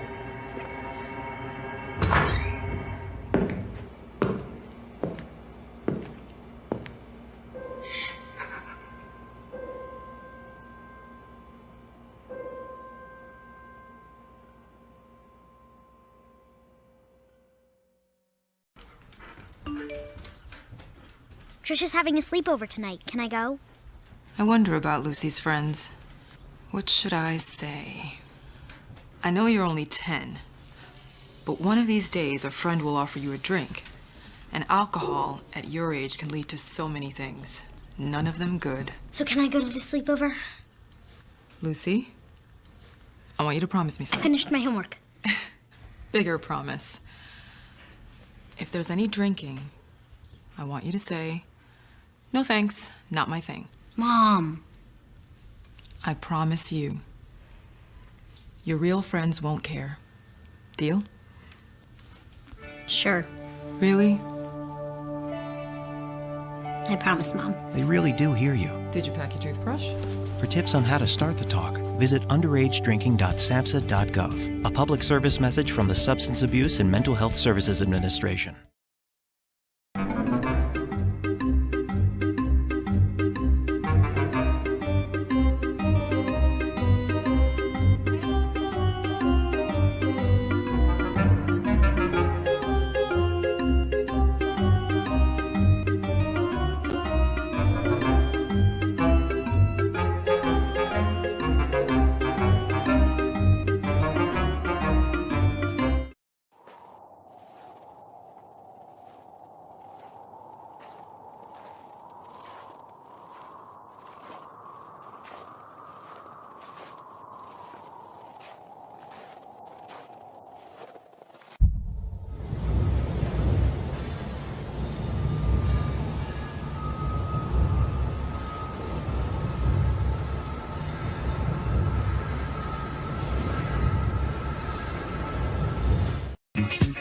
Hey, this is Dr. J, and I listen to Sean and Maya in the morning.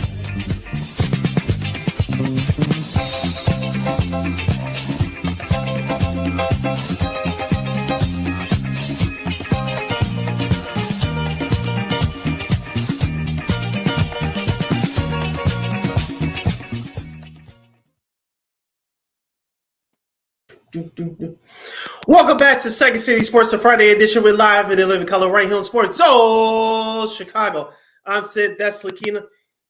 You can follow yours truly on the Twitter, X, and the IG at SidKid80. Once again, it's SidKid80, SIDKID80. That's SIDKID80. You can follow my Keita McGee on the Twitter, X at Kids Girl and the IG. This is our last show. This is our last break for today and for the week. So if you have any last minute questions or comments, you can put them in the comment section at Sports Zone Chicago's Facebook page or at Sports Zone Chicago on YouTube. The best comments will be posted on the screen for you by Lakina. All right, Sid. We'll get to some scoring updates in a second, but of course, we haven't had our girl on in a while. She's had a pretty busy last couple of weeks, but we want to catch up with her and talk about all the sports topics. And of course, she is now a new bride. So let's welcome from KXRB our girl, Miss Christien, the Queen Manika. What's up, Christien? Hi guys, how are you? We're doing fine. We gotta ask you, how are you doing? How are you or Chris doing as you start? We're doing great. Show the bling. Yeah, we're doing great. Oh, good. 1 week later, we're still married. Someone asked me that today. They're like, "Are you still married?" And I said, "Last time I checked." That's always a joke. That's always a joke for new as the first couple. Right. Of years. So you guys are gonna be hearing that a lot these next couple of months especially. But look, we got a lot to do to talk about with you because we got so much catch up on. But we'll start with Justin Fields first, of course. To reiterate for people who've been living under a rock, Fields has been gets traded from the Bears to the Steelers for a sixth rounder with Cook turned to a fourth rounder. So give us your thoughts on that. Well, I will say when that deal happened, I was in downtown Chicago for the St. Patrick's Day celebration. And when I saw that come up on my phone, I'll admit I was kind of cheering in the streets a little bit. I'm like, yes, he's gone. It's time to move on or whatever. But yeah, so it's the right move. Like I said, I've never been a Fields hater, despite that little celebration that I had. But it is time to move on because it's not the organization is no longer a right fit for Justin Fields. And there's no better person to learn from than Mike Tomlin, who already said prior to this trade that he was willing to work with Justin Fields. And if he ever had the opportunity to do that, he would be excited to work with him. The other key element here is that Fields has never had a strong veteran to guide him, to lead him through this league. And even though he's had a couple of ups and downs the last season with Denver, I think Russell Wilson's going to be a great match for him to be a mentor for Fields and to learn stuff from him too. Well, I want to get your take on. Looks like Caleb Williams will be the presumed number one pick for the Bears in next month's NFL draft. Of course, there are some media pundits locally and a bunch nationally that put this next generational quarterback tag on him. It just annoyed the hell out of me. Like I said, I have nothing personal against Caleb Williams. He's a very good player. He's been the best player in college football the last 2 years. I'm the best quarterback in college football the last 2 years. But how much pressure do you think that the pressure that's going to be placed on him, do you think it's going to be fair or unfair? Because remember, it's not coming from him in his camp. It's coming from mainly the fans and some of the local and national media. Oh, sure. Yeah. I think the Bears are under a lot of pressure. I think he's going to be under a lot of pressure when the time comes. Chicago's a great city to land for any rookie. It's the number 3 market. You got a whole bunch of activities and a great restaurants to try out too while you're in Chicago. And you got a city that's going to support you, whether it's good or bad. Yeah, they're going to rag on you a little bit for sure, but they're always going to be there to support you and to cheer you on. And they want you to succeed. It's not like we're begging for someone to come here and then tear them down. No, we want a championship. They want someone to get them excited again about the Bears, about the team. And I am going to hold with judgment on his abilities and him as a quarterback because we don't know. We've only seen what he's done at USC, and every year with the draft, it's literally a crapshoot. Like you don't know what you're going to get. So he could be the generational quarterback and be one of the best the league has ever seen, but he can also not play that great. We saw that happen with Bryce Young this year, him being the number 1 pick. And now that the Bears have a little bit more tools, you got DeAndre Smith. That was massive. Keenan Allen. I never thought that would happen, that he would even leave the Chargers organization. And that's another weapon added on to their roster now. So they got the tools now, and it's the team's job. It's the coach's job to use them to their best abilities. And it's also Williams' job to really feed off of his guys and to give that same energy back. With all the what moves have impressed you so far that the Bears have made? The Keenan Those Allen two, trade. the DeAndre Swift and Keenan Allen. Because Swift, he's a Philly kid, right? Like he was so excited to get to Philadelphia and to play for the Eagles. So this move is actually really surprising to see that that shift, him leaving the Eagles organization. And same thing with Keenan Allen. You know, he's been a Charger for a long time, a lifer, and to see him move like that, you know that it had to have been something involved with negotiations. Because from what I read, the Chargers weren't going to pay him what he wanted to get paid. So he decided to walk, and the Bears, having all that salary cap space, took the opportunity and got him. All right, Christien, what about for real quick, Christien, for the entire NFL so far with all the signings and stuff, which signing, you know, in all the NFL has gotten you kind of like, were there something that would surprise you, or were there something that had your head scratching? Geez, you know, I think what a great move was for the Colts was to get Joe Flacco. That was a great move. Bad move for the Browns, not wanting to keep him after basically him getting them to the playoffs. Another move that surprised me, and I'm trying to think of it, because there was a couple of times throughout the week last week where I'm talking with Chris and I'm like, wow, this is better than Black Monday. Just kind of scrolling through all these big moves. I didn't want to see Kirk Cousins leave Minnesota, obviously, because I thought he fit really well with the organization and just with the atmosphere in general. So I'm a little bit surprised that he did end up leaving, but now I think he's gonna have fun with the Falcons organizations. He seems excited. I think his family's pretty excited about going to Atlanta too. So I hope that he has a successful year with them and he can kind of dig them out of their ditch. There was Jimmy Garoppolo now being a backup quarterback for Matthew Stafford. That was another move where I'm like, yeah, we kind of saw that one coming, that he was leaving, but I didn't think it was going to be to the Rams organization. That wasn't the first thought that crossed my mind. And even Sam Darnold, he's getting moved over. I think it was to the Vikings. If I'm not, to the Vikings, there's a lot of moves last week, and there's a lot going on for me last week where I'm like, I'm trying to keep these moves straight. Sam Darnold, I think he's a good young quarterback, someone that definitely Kevin O'Connell can mold into, I think, and kind of make him his own quarterback as opposed to inheriting a quarterback like Kirk Cousins to start off his time in Minnesota.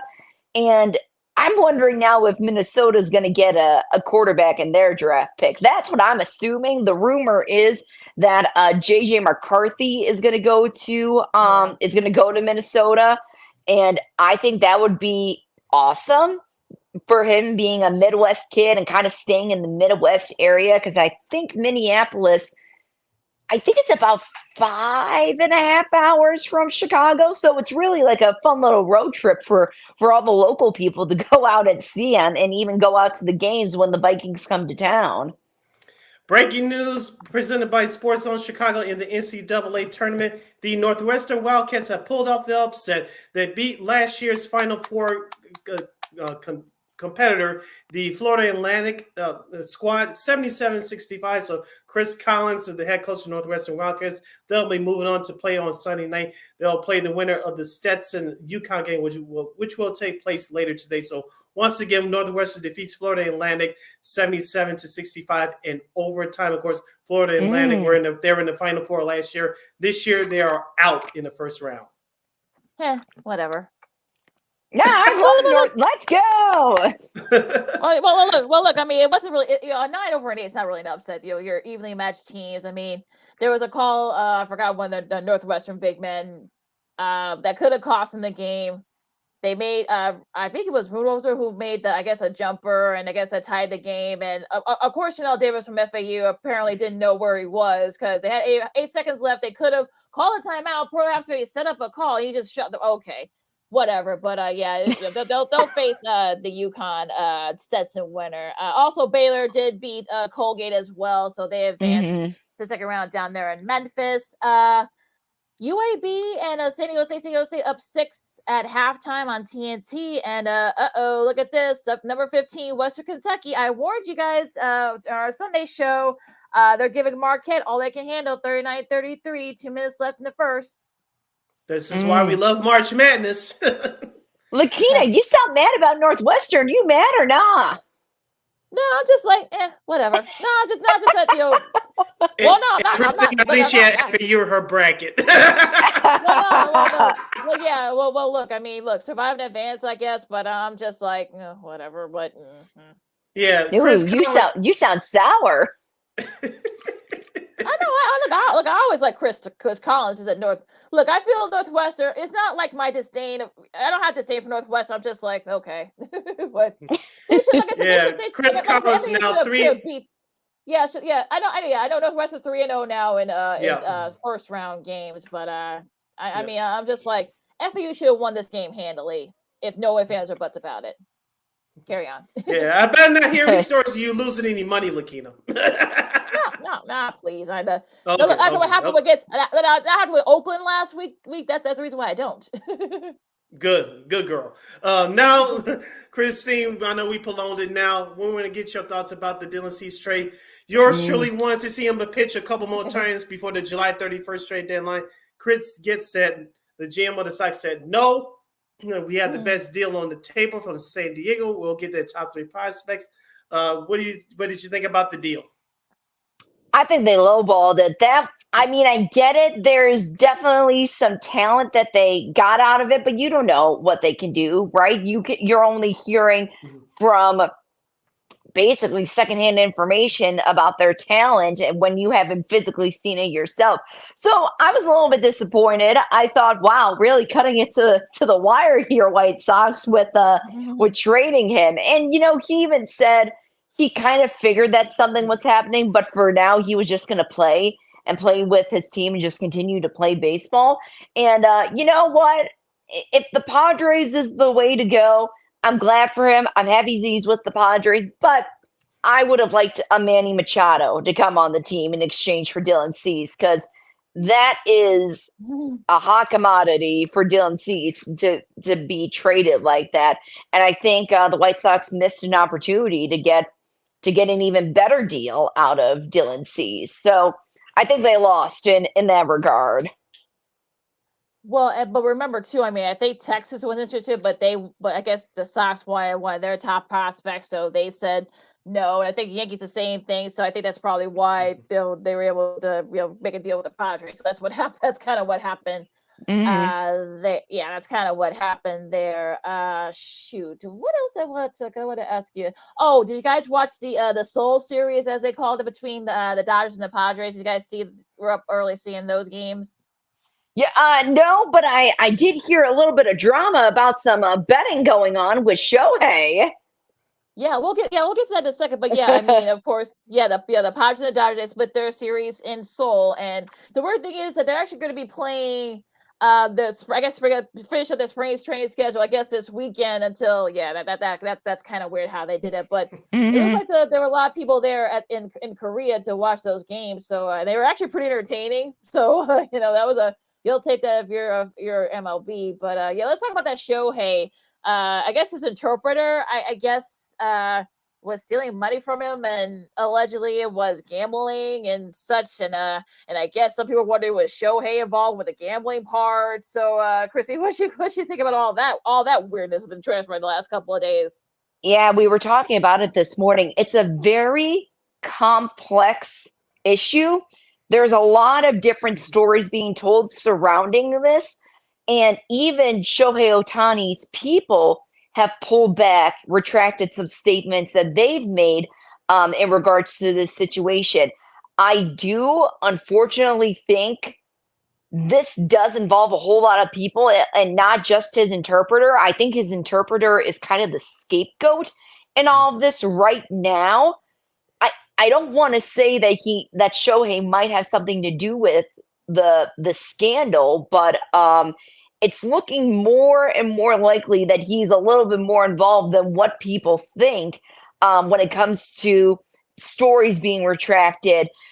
telling multiple different stories and not really having the facts straight. And that's coming from Shohei's own people. And now they even welcomed investigators into this situation. And in my mind, watching too much Law and Order and all that, in my mind, they're trying to cover their butts essentially to say, oh, look, we're cooperating with the authorities. This is what we're giving them. This is what we know. And basically trying to save Shohei's career. I said, I have to probably give him a little bit benefit of the doubt. Culturally, there's probably some miscommunication right there. And the language barrier, that could be another problem too. And I really hope this isn't a Pete Rose situation. I saw a headline from the LA Times today saying, is Shohei the next Pete Rose or in line to be the next Pete Rose? And that's a very disturbing headline to read because it's like, wow, this is about to get a lot bigger than what people realize. There is a chance that if he does have somewhat of involvement with this situation, there is a chance that he could get suspended for the entire year, for the entire season. And I know that the Angels, the Anaheim Angels are probably feeling a little relief right now that they are not in this situation. But I hope the best of Shohei. I hope he really was just trying to help his friend and to just give him money that he needs in order to not be in debt. But yeah, there's definitely a lot of more holes and a lot of more questions in this story than what initially started.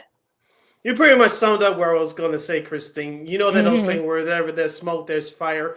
I know that Shohei Ohtani is the biggest name in the sport right now. Unless he actually betted on baseball games, which he's not supposed to do, even though sports betting is legal in parts of the United States. Unless Shohei Ohtani betted on baseball games, I think he's going to be left unscathed at the end of the day. Like you say, his interpreter, probably a couple more people are going to have to take the fall for this one. But what you said about the LA Times headline, that's just all for clicks. So unless something really comes out, that was just all for clicks. I'm not going to read too much into that. We know those tricks, just to get people to read. So I'm not going to get too upset with that. Oh, yeah, no, absolutely. I think it was funny. I read a quote from his interpreter, and he said, I only bet on soccer, like American football, also basketball, hockey, whatever, but not baseball. And I'm like, okay, that's interesting that you would mention every other sport that you bet on, but you're like, not baseball. I know the rules. And I'm like, okay, there's definitely something else going on here. Well, just because you see all the MLB teams, they have. I'm sure they got like bracket pools and stuff like that. So, the kind of irony is, I guess, baseball. I think it's also similar in other sports too. We know it in basketball and football. So it's kind of crazy how all this is kind of coming to the forefront. So I'm sure they'll figure it out. I'm sure Shohei will kind of get out of this sort of. I don't want to say unscathed, but I'm sure he'll kind of. I'm sure they want to, Dodge want to make this as minimal of a distraction as possible and get back into business when the season starts. It's definitely a lesson for him too, because he's only 29 years old. And I even said when initially the Dodgers gave him that big contract, I'm like, I don't think he's going to know how to handle this money. And I remember saying it to you guys too, saying, people my age sometimes are not the best with money. And when they get so much money, they tend to spend it right away, lose it on whatever. And if it turns out that Shohei is involved with this scheme, then it just goes to show you that he's no different than any other young kid who gets all this money. Yeah.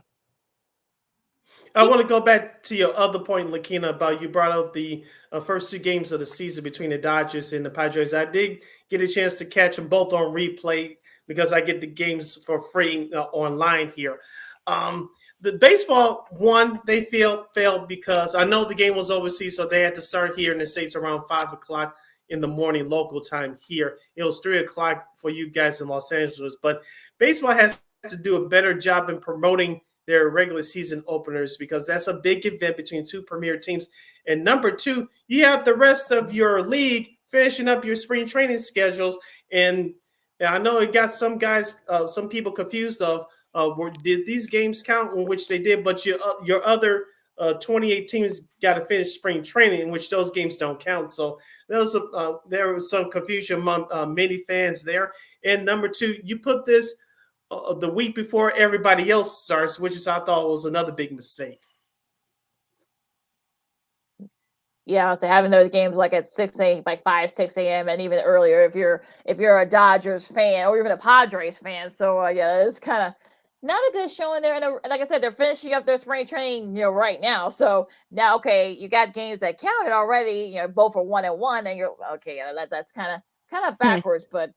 I digress. It was the second season sports on Sports Social Chicago. Lakina McKee, Sydney Brown, and our girl KXRB's Christien Manika joining us. Let's go a little bit deeper into March Madness now. Christine, who do you have in your brackets? And either men and women. I think we'll talk a little bit of women's too. Why not? So let's start with you. Who do you have in the Final Four, or your sleepers or anything like that? Gosh, I did so many brackets. But the main one that I did for the men's, I remember I had UConn winning for the men's, and then South Carolina for the women's. Okay, all right, definitely probably popular picks, and I think they're playing right now. I'm talking about South Carolina. I think they're up like 23 against Presbyterian. So even without their star player, I think they should be okay if you'll go into the next round. I think. Mm-hmm. Good news if you're a casual women's college basketball fan like yours truly. Tomorrow at 2 p.m. Central Standard Time on ABC, the Women's National Basketball March Madness Tournament. Caitlin Clark will be on free TV. Yay! Taking on Holy Cross. So hopefully ABC can promote that, and so they can get more viewers to watch that game. I think the women's basketball tournament will have a bigger viewership. Will be bigger than the men's. We'll see about that, but they got to promote their games more. And tomorrow, at least at 2:00 Chicago time, you get to see Caitlin Clark. I feel bad for Holy Cross. Yeah. Yeah. They don't even have a chance. They don't even have a chance. Yeah. Well, yeah, it'll be interesting to see what happens there now. I think should Iowa win that game? Trying to see, like I said, I don't have the women's bracket in front of me, but let me see. I think they play 8 and 9. So let me see, make sure I get these regions right, because they still got the city regions, like region 2, region 3. Like what are we in, like in high school again? Like that. That's kind of silly, but what? Yeah, like whatever. But yeah, I mean, it'll be, like I said, it'll be just see how. Well, we'll see. I mean, look, I know that the tickets are sold out, I guess, in a lot of these arenas. So I think for me, if you're women's hoops, I think, look, you want more attention, you want to be showcased, but I think it's a little early to say, well, it's going to be better than the men's. I mean, look, it's still, I think it's kind of like, let's not do that, please, because I get really annoyed because I saw that little tweet where, well, look, it's getting more attention. But okay, look, let's remember Cleveland, that arena they're going to be playing in, it's like a quarter less the size. A quarter the size of where the men are going to be playing at. So for people to say, oh, well, they already saw their tickets. Well, the tickets are probably a little less expensive than the men's in Phoenix. So let's not do that, please. Because I get very annoyed when people do that. So look, it's great that the women are hitting their stride, or getting more attention. With Caitlin Clark, Juju Watkins from USC, and those and all those players. But let's not do the whole, well, they're better than men. Let's not do that, please. I get really annoyed with that. I agree with you on that. Yeah, we don't do battle of the sexes over here. Yeah, absolutely. A few more things here. Anything else before we wrap up here? Yeah, I want to ask Christine. Well, now I'm going to sound like one of those stupid sideline reporters after the players win a championship. You and Chris, of course, got married last week. Describe to us the whole weekend here in Chicago. You guys are on top right now, on top of the world. What's the view like? Oh, it's great. I mean, we could not have asked for a better weekend, especially last Friday. Clear blue sky, 55 for the high, and it was absolutely fantastic, especially for St. Patrick's Day weekend. The week leading up to it, I had the stomach flu, so I was pretty down and out for the whole week until I walked down the aisle. So it was not a dull moment, never a dull moment prior to the wedding. I guess get a little bit of adventure, I guess. So Oh yeah. It's not. Yeah, it's never a bad thing. But yeah, look, I mean, yeah, I love the pictures. Yeah, I saw some pictures on your Twitter. I mean, your Instagram page. Beautiful pictures. Love the flowers. Beautiful dress. Thank so you. yeah, you guys all look fantastic. So yeah, the flowers we got from Catherine's Gardens in Oak Forest, they did fantastic.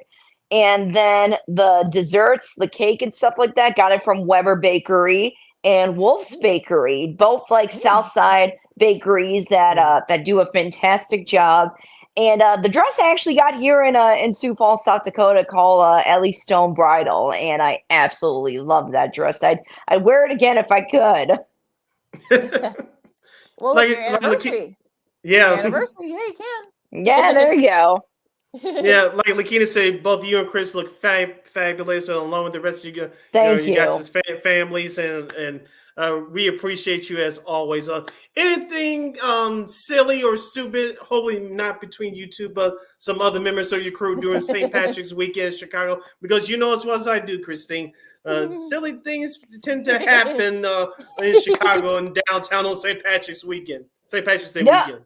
No, we had so much fun. So we went with a bunch of our friends from South Dakota that have never experienced St. Patrick's Day in the city or have never been to Chicago. And we went out to a couple of bars. We enjoyed some pizzas. We went to Cindy's rooftop to end the night, and that was really fun. The day before the wedding, the funny part was, so my cousin's husband, he loves karaoke. He loves singing, and he did his own little private concert on the dance floor on Friday night, and I absolutely adore that video, and I adore him too. So that was awesome. No one was overserved. No one went too crazy. Okay, No, not that we know of, actually. Yeah, well, yeah. Look, because every occasion there's always that one relative or friend that can't wait, for everybody else to start, the fun. It's a little premature, so good. I'm glad to hear nothing Oh like that. yeah, happened. no, it was all great. It was all wonderful. Good. Yay. Yeah. Yay. Good. Yay. I love it. And Chris loves showing off his ring. Oh, he's coming by right now. Oh, hold on, he's coming by. Oh, Breaking he's gonna news. breaking news. Do.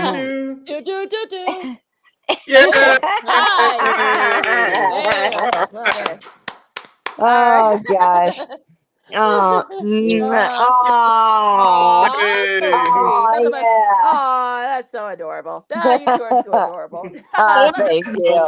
Lakina, take us home. No, well, yeah, we got to talk about the Bulls lost to the Rockets. Yes, last night. Thank goodness. I'll take. Yeah. All right. Well, look. I mean, well. Let's end on a high note, because the Bulls losing to the Rockets. Yeah, that was not fun at all. But they're actually. Let me see real quick before we go. Boston, I think. Yeah, they have Boston coming up tomorrow. So. That's going to be the NBA TV game. Well, depending on if it's not, locked out here, local blackout here in Chicago. So I'm sure NBC Sports Chicago will have coverage of that one. But really, the main game is, I guess, we got the Sixers and the Lakers tonight, NBA TV. You got Cleveland and Minnesota. That's the first game of the NBA TV doubleheader. Sunday, you got the OKC and Milwaukee. That's the NBA TV first game there on Sunday. And, of course, Indiana and the Lakers, NBA TV at 9 o'clock. No games are on ABC or the ESPN networks because of women's hoops, so that's why we're doing NBA TV. So, that's it. You can follow Manika McKee on the Twitter, X, Manika is going to be on the IG. You can follow your Shirley Sydney Brown on the Twitter, X, and the IG at SidKid80. Once again, it's SidKid80. That's SIDKID80. That's SIDKID80. Christine, where can lovely people follow you on social media? They can follow me at @Manika_KXRB. And you still have the bird as a newlywed now? Oh yeah. And does that bird have a wedding ring? Probably. Of course, you get Second City Sports every Monday and Friday from noon to 2 p.m. Central Standard Time. Radio Sports on Chicago's Facebook and YouTube channels. One more time, you get Sports on Chicago, Second City Sports on Sports on Chicago every Monday and Friday from noon to 2 p.m. Central Standard Time on the Sports on Chicago's YouTube channel. And don't forget, you can catch Second City Sports and all of the programming on Sports on Chicago live in living color, 24 hours a day, 7 days a week, 365 days a year, live and on demand on Roku TV. And it's all right there for you. You know we will provide. And we'd like to thank Nick Murawski from the Good Guys Talk Back podcast. He covers the White Sox for that podcast. And, of course, our girl, the returning Miss Christien, the Queen, Manika as a newlywed. Thank you. All right. So for Christien and Sydney, I'm Lakina. Enjoy all the March Madness craziness. I'm sure we're going to have some upsets coming up over the weekend on both the men and the women's side. Of course, you got the NBA. Spring training, they're finishing up their schedule for the new season starts, and so much more. So for Christien and Sid, I'm Lakina. Stay safe and be good to each other. This is Second City Sports at Sports of Chicago, and we'll see you Monday. Go Illini, holla! and go Cats.